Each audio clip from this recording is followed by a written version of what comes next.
Okay, yeah. Yeah, okay, thank you. So you tell me where you live, not where your job is, because your job could be anywhere.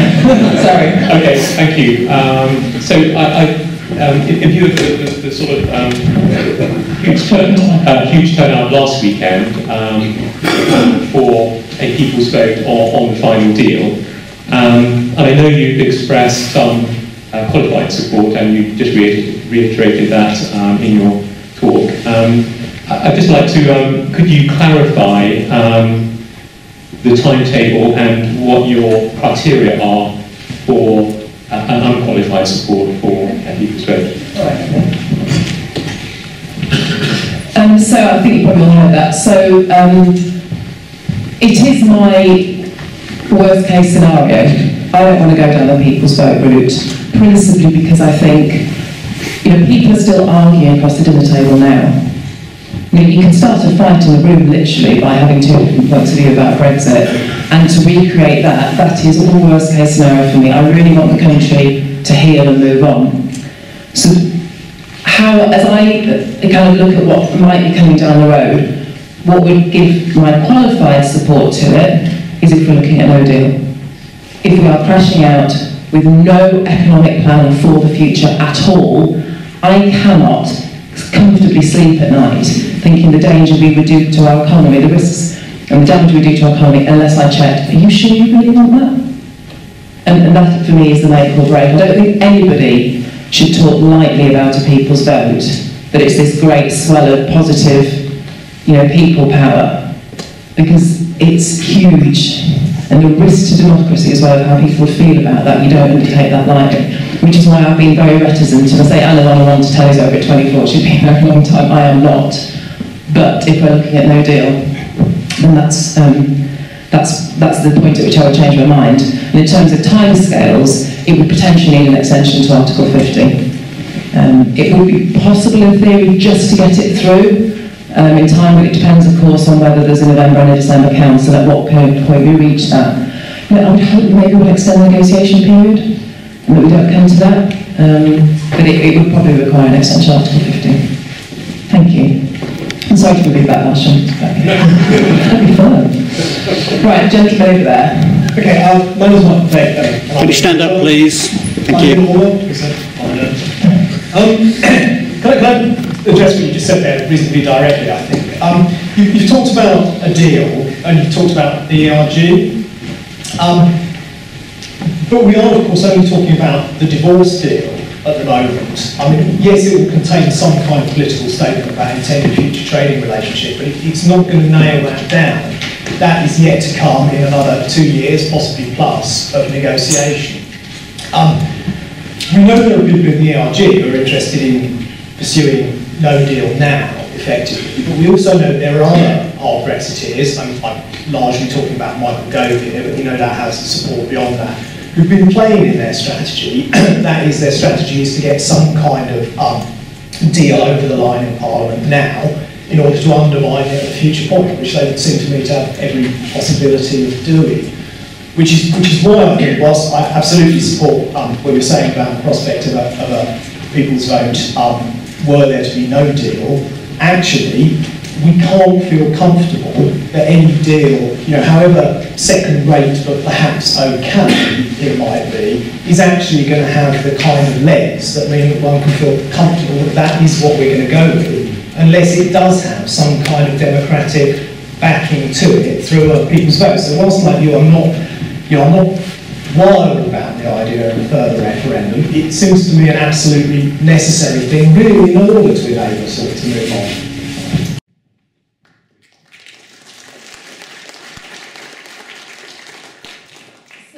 And people call this the fudge, don't they? They talk about whenever it comes to pass as a deal that's brought to the House of Commons, is it clear enough? Can we be confident enough about what it actually means for Parliament to be able to vote on it? The honest answer is right now I don't know. Like all these things, you need to see the detail and see what form the Prime Minister, what shape the deal is, how detailed it is. Are there any broad principles that you agree that give you comfort or think, my goodness, that's really waffling? Why aren't they talking about services? I'm really worried about that. So honestly, I don't know. But if if you, I don't know, to pick a scale again, say 100% you're really confident, or 0, God, I'm not happy with that at all. If it is so devoid of detail, then that probably puts me in your category around, well, I need to check this, we need some democratic choice or approval here. If we're half-half, looks okay, but you know what, I'm really not sure about, then I'm afraid I would probably revert to that's the compromise then of parliamentary sovereignty, that you put us in charge to make that decision, to make that. If it's completely devoid of detail, then I don't think any MP should rightly sign up to it. But if it's okay, then that probably is where you should delegate that responsibility to me and other MPs in the country to make that decision for you, because that people's vote is a genie out of the bottle that you only release if you absolutely have to, and I wouldn't do that easily, I really wouldn't. It's not an exact science, I'm afraid. Right, let's have 2 more hands. There's a lady there with a scarf, and then we'll come over to the gentleman here. Just here. Hi Heidi, Janet Hadley, Bar Hill. Isn't the elephant in the room the Irish border? Isn't it the real key issue that the EU negotiators are not going to compromise on? And isn't it the issue that is the thing that is most divisive among the Brexiteers, non-Brexiteers? And why wasn't this highlighted 2 years ago? People who knew must have known the Irish border would be a huge issue, and that never featured, and I think politicians have let us all down on the basis of not speaking truth to people. So my question is to you, how do you respond to that issue? Because in reality, is a deal ever going to be possible if the Irish border is not to be compromised? And you're adamant that the Good Friday Agreement has to be there, and I absolutely 100% support you on that. I'm sure everybody does. But what are you going to do? Okay, thank you. So you're absolutely right, to never mind the EU aren't going to compromise on it. The Prime Minister is Conservative and Unionist Prime Minister, so there is no way hell will freeze over before she would compromise on that. So that's why we end up in a position where no deal is not an option, and that's principally why no deal will never get through the House of Commons. It has to be something, even if we call it something different, that has a single market and customs union aspect to it. There is no other way, and you are absolutely right. People did not clearly state the risks of that. I make no excuses, but if I'm honest, I think people, you don't know what you're unravelling until you start it. And that people, for whatever reason, push the economic angle more than anything else. I don't know why, I can't turn back the clock, but you're absolutely right. It is so fundamental, it almost is enough to blow the whole argument apart, isn't it? But what it does mean, it has to be, it's sacrosanct and cannot be in any way, shape or form compromised. So that does lead us somehow to some kind of customs union single market type, and that's kind of what Chequers is. Chequers is the Prime Minister's attempt to satisfy that, but also respect the Brexit voters. It's really hard, and that's why I was disappointed that the RG just pointedly faced it down. Gentleman here. Can we get the mic straight away, please? Thank you. Good morning, Heidi. Peter Sandford from Papworth. You quite correctly mentioned we have a large number of EU residents in this area, I believe up to 15% in some of the wards. Recently, a couple of my next door neighbours said goodbye. Polish people who work at the hospital. He just shrugged his shoulders and said, "We don't want this anymore." My question is, do you think the government is doing enough to reassure approximately 3 million people in the EU that they're still wanted here, they're still vital to the economy, and we want them to stay? You're absolutely right, and even putting the hard-headed economic reasons to one side about why we need EU citizens to stay here. They're families, they're our friends, they're our neighbours, they're part of our communities now. I think the Prime Minister and the government now are doing an awful lot to reassure them. The Prime Minister, in every speech now she makes, without fail, she will make some reference, "We want you to stay, nothing will change, we'll look after you, you're welcome." Do I wish she'd said something straight after the referendum? Yes. because the country was in a state of just utter split, jubilation, despair, and their emotional responses. You know, I'm probably too emotional, but the Prime Minister's right down the other end. And I think it would have done a lot of good had she done that. I was desperate for to straight to her, whatever happens, you're welcome. And I think that did some damage, if I'm absolutely honest. But I think she's working extremely hard to turn that around now. But time will tell. I mean, I talked to the LMBs and the Crick Institutes and all the rest of it in the Addenbrooke's campus. I talked to all my businesses an awful lot, and I do ask them, are you losing staff? No. And, I mean, correct me if I'm wrong, I'm sure when you ask your own questions, you'll put me straight if you think I'm wrong. But there was, and it's like any change curve, isn't it, as people go through change and the emotional reaction of coming out the other side. For the first 8 months after the referendum result, it was utter disbelief, horror, fear, confusion. I feel that's calmer now. Businesses are a little bit more pragmatic in dealing with it. And the thing that worries me right now is not so much the people leaving, but the lack of people applying. So I talked to the Sangha Institute quite a bit, and they're struggling to get the placements filled. So I think maybe we've stopped the hemorrhage isn't quite as dramatic as we might have expected, but are people applying? Are we filling the places? No, we're not. So it's coming the other way. 2 more questions. So I'll take the lady in the far corner, and then you had your hand up before, didn't you, gentleman there with the glasses? Thanks very much. Just for clarification on this movement and European citizens coming here, if we had a single market and customs union, what does that mean for free movement in both directions? And who decides? So if it stayed the single market and customs union as we have now, nothing would change in that regard. If we stay, and that's why the EEA, the European Economic Area option, is attractive for some, if you were to stay in the single market through that mechanism, then although it's not used very often, I forget the article number, but there is an article that you can trigger as a country for economic, environmental, there's 3 or 4 different reasons why you can put a temporary brake onto immigration if you want to. Single market, EU style, there is none. But if you were to go through the EEA, it would offer a slight amendment to that, and that's why the EEA option is quite attractive to some Brexiteers, because it's a little bit of a compromise on what we have now. And the gentleman there with the glasses. Hi, I'm Frank Jacko from Stapleford.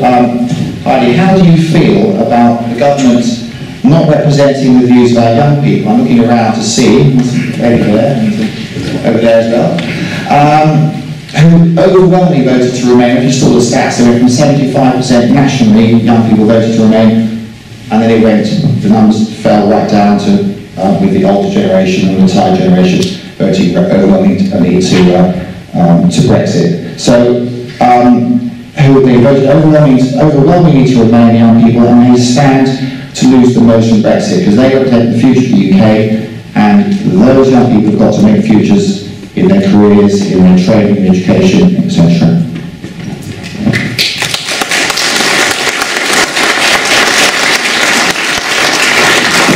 So far, your questions are getting more buzz than I am. That's not good. More jokes than Heidi bar. I suppose, bluntly, in democracy, it is blind to age. Everybody's vote, if you're 99 or you're 18 in one day, is worth the same, and that's right and as it should be.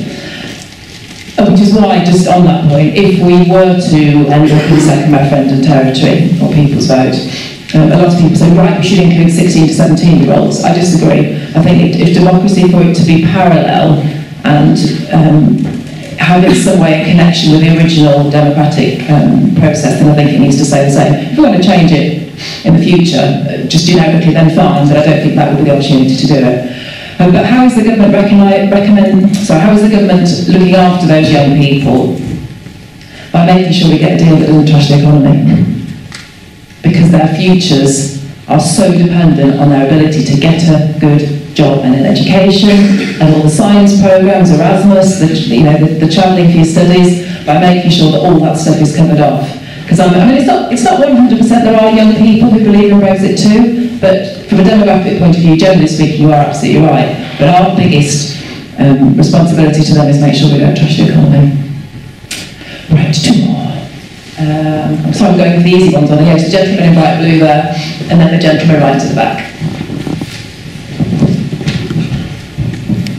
David Harper, following up from the question a moment ago about EU citizens, we've all seen in the last few months the Windrush scandal of people from the Windrush generation who were treated appallingly by the Home Office, even though they've lived and worked here and contributed to our country and our economy for decades. How can EU citizens trust the government's promises in the light of the Windrush scandal? And what do you think of that?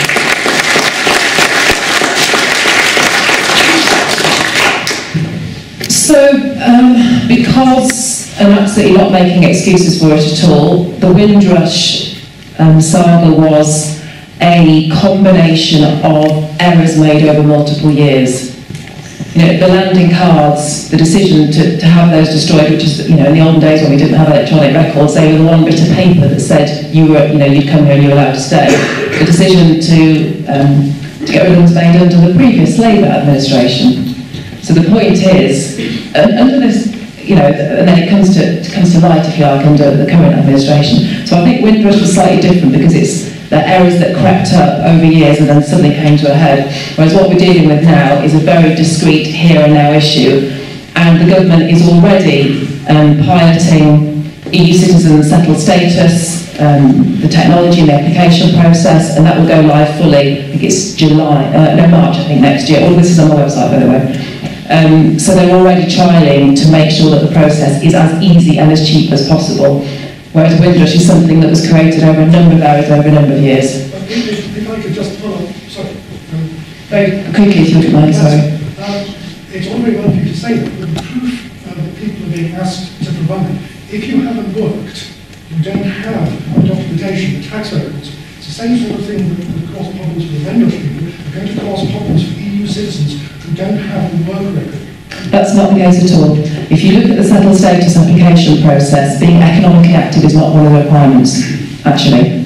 So it's family member, it's national insurance number, it's that you have, your passport shows that you're European, you're not proving that you're born or part of the UK, you're proving that you're European, and that's quite different. So being economically active is not one of the criteria, because you could be the partner of somebody who works and you don't. So that isn't the same requirement for the settled status programme. And there's a gentleman at the back. Hello, I'm Keith Warburton from Cambourne. On a broader philosophical note, and I know that we're all immediately concerned with the problems of today, but what do you see the effect of all this will be on parliamentary democracy in Britain as we go forward over the next generation or two or three? Will we have proportional representation, for instance? Will we see an end to adversarial politics where there's one side baying across at the other side in our House of Commons? Do you see any changes coming out of this? I'd love to. Will we? I don't have to. Because politicians, by and large, can't help it. I would love to have I'm sure that's not a surprise to anybody, I'd love to have a much more representative non-confrontational partnership approach to politics, but I think I'm just really naive and rose-tinted in that. I think people are tribal by nature. But if there were ever something that shook it up and made a different way forward come to pass, then I'd say Brexit is that moment. So I'm not saying it's impossible, but people just can't help themselves. They're very tribal, unfortunately. Right, two more. The lady there and the gentleman there in bright blue. So blue legs. Actually, I should do opposite corner, shouldn't I? And make you run. If when it comes to Parliament voting and ratifying it, what do you see happening if it's not accepted? If it's thrown out? And that's what I was trying to allude to earlier, this parliamentary arithmetic. If the vote fails on whatever the deal is, Chequers version 2 or whatever it might be, then that is where we get into no-deal territory. Because if whenever the Prime Minister comes back with this union, she comes back with something is refused, then you are looking at no deal. And I know there are an awful lot of colleagues on all sides of the House that if that comes to pass, so if I'm at 6 or 7 on the people vote scale, they're at -3 at the moment, but with a page marker for yeah, they go all the way up the scale if we come to that. Because we have to. You know, it shames me to say that Parliament will have failed. Government will have failed to get another vote through. A general election is the other thing that people talk about. I think it's highly unlikely, if I'm honest, because that of course requires an Act of Parliament to go through, because we have a fixed term Parliament Act now. But I have to tell you, there are as many Labour MPs who are terrified of Jeremy Corbyn being Prime Minister as there are Tory MPs. So I really don't think that would happen. But that does then lend you towards the people's vote option. And it's gentleman blue. Thank you, Captain Robert. I'm passionate about being able to stay in the EU if we can, and obviously voted to remain in the last referendum. But I am troubled by the prospect of a people's vote, because I'm troubled about the divisiveness that a people's vote will cause. And in particular, and again, it becomes perhaps technical, but what will the vote be between? And if we have the option of Remain, Leave and Chequers, that's a three-way split, and we could get whatever the option is, and even if it is Remain, but it's only 35% of the vote, which will be an even lower proportion of the population vote for it, compared to the 52% that voted to leave in the first referendum. It really troubles me as to the kind of civil unrest and divisiveness that we will lay the ground for in this country going forward. So I wonder what your views are on that. You're absolutely right, and that's why I refer to it as a genie in the bottle. You only absolutely, when your back is full and there are no other options, do you risk unleashing it. In terms of what would be on the ballot paper, I think it depends where we are at the time. If it's gone through Parliament and whatever it was is being kicked out and it is no deal, because that's what failure in Parliament means, even if it was Chequers version 3 or whatever, then I think it would be very straight, no deal, Remain. If there is a Chequers type thing that had emerged, then I think it would be that triple choice, Chequers, Remain, but you would have to keep no deal on the ballot paper, I think, to be as honest as possible and respectful as possible, very difficult though that would be at that stage to those who were unequivocal leavers. I think you have to have that on there. And I know it's messy and it will be a triple vote, a bit like a mayoral kind of preference voting system, but I think you would have to do that, because throughout, to have any semblance of not unleashing utter just disrespect for the parliamentary process, you need to respect those people who are unequivocal leavers, and that means having a no deal on the table. And if the result came out very fine, 1% difference, then you still have to go with it, because the difference between that and where we came from in June 2016 is that, with the greatest respect to leavers and remainers, we didn't really know what we were voting for. And the point is then we absolutely would know what we were voting for. So even if it was very tight and marginal, it will be based on knowledge, and of course we all have a very hard job to do to make sure we communicated better than we did last time. But you would absolutely have to respect whatever the result was. Right, let's take two more. Gosh, loads of them there, what have I said? Let's go, gentleman right at the back there, and then there's a gentleman here at the end of the glasses. I will try and get round to everybody in the way, so thank you for your patience. Hello, Andrew Miller in Cambourne. Just a question about the other side of the negotiations. You talked about splits in the Conservative Party, lack of national unity. What can you do, or others do, to get a reasonable solution from those we negotiate with, Mr Barnier, Mr Tusk, Mr Juncker, and the 27 other nations? That's really hard, because what we've seen, and even last week, there was a trio went over, wasn't it? Who was it? It was Ian Duncan Smith, Patterson, who was the other one that went? I can't think. There was three of them that went to see Barnier. Yes, I guess you're right, one of the peers. It's not their job. Get out of there. This is the Prime Minister and the Brexit Secretary's job. So what Parliament can do, and the things that we've been doing, so in my group, we're talking a lot to business, to influence. So AstraZeneca is, to take one example, one of our organisations here in Sth Cambs, making sure that the contact goes back into their side via the business voice. We've spoken to EFTA, some of the Norwegian politicians. So the peripherals and the backdoor routes, if you like, we talk to our MEPs an awful lot. But in terms of whose job is it to negotiate this deal with Barnier & Co, it is the Prime Minister and nobody else. And I think part of the problem has been you've had Boris and Jacob Rees-Mogg, goodness knows who, and even Jeremy Corbyn went over. Sorry, no, the Prime Minister has a job to do. And she needs to be able to do it to the very nth degree. If at the end she fails, fine, let's have that conversation. But in the meantime, that is her role alone. Gentleman with the glasses. Hi, Andy Mayo from Harston. Heidi, you've spoken a little and emailed. You know that I encouraged you a while ago to be brave and to represent your constituency. I voted Remain. I was on the march the other week with 700,000 other people, and the view there generally was that we're being let down by both the Tory party and the Labour Party. And my question to you is this: how hot, to use your egg metaphor, does the water have to get before the frog jumps out of it?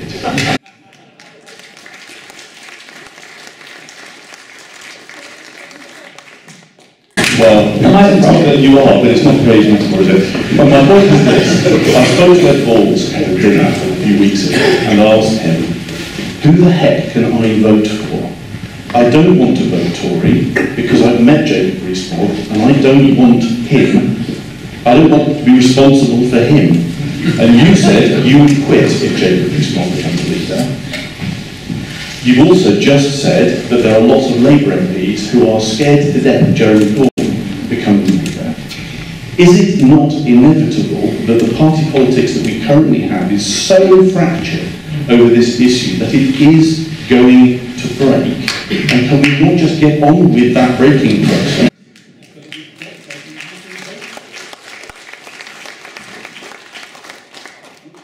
Some strong leadership, we need some bold people like yourself in Parliament to actually say, I'm not going to follow you up on this, I'm going to stand independently. I personally would support you. I'm sure lots in this room would too. You're a charismatic, good politician.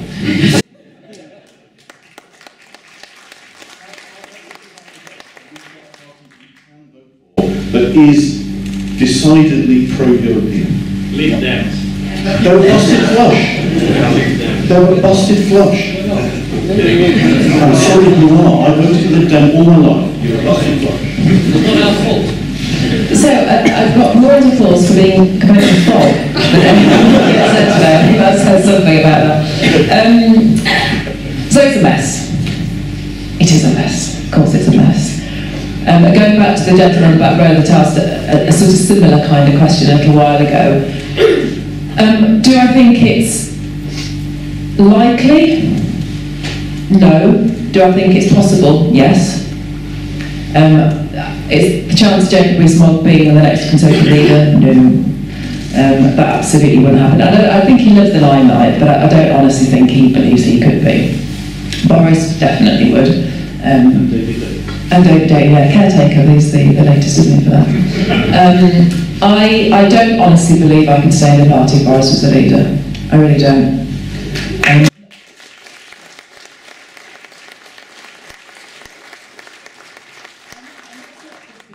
It's just the way he operates, and my view is he puts himself and his ambition before absolutely everything and anything else. To be an MP and leave my business to my husband, there you go, Phil. So I deliberately left us running a company together to get into politics because I wanted to do things differently, because I wanted to make a difference. I could have stayed very happily doing what I was doing before, so I made an active choice to change. So that means that perhaps my standards maybe are a little bit less compromising, I don't know. But right here and now, to rip up the parties and start something new, no, that wouldn't, the timing would be, the country does not need any more stability. I mean, I wonder what will happen to the markets and to the pound if a deal goes, a no deal, it comes to pass in the House of Commons. The volatility and the danger it would do to our economy if we start just, that would be selfish, and I think that bloody minded if you just decided to do it now. Do I think it might never happen? No, I think there's a possibility. Are there conversations? Yes. But not now, because the country has to come first, not our own political views. But do we all deserve better? Absolutely we do.